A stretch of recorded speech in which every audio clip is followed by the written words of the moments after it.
بسم اللہ الرحمن الرحیم۔ السلام علیکم۔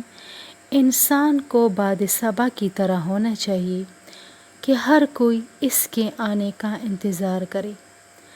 انسان کا سب سے بڑا کارنامہ یہ ہے کہ وہ اپنے دل اور زبان کو قابو میں رکھے۔ کسی کے چہرے پر مت جائیے، کیونکہ انسان ایک بند کتاب کی مانند ہے۔ انسان ہو کر ایسے کام نہ کر کہ جس سے انسانیت کا دامن داغدار ہو جائے۔ انسان کی ہر خواہش کا پورا ہونا ضروری نہیں، کیونکہ پھول کی کچھ پتیاں بکھر بھی جاتی ہیں۔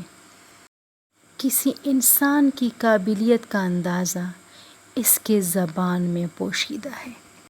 انسان کا دل اور کردار خوبصورت ہو تو چہرے پر ایک مسحور کن نور نظر آتا ہے۔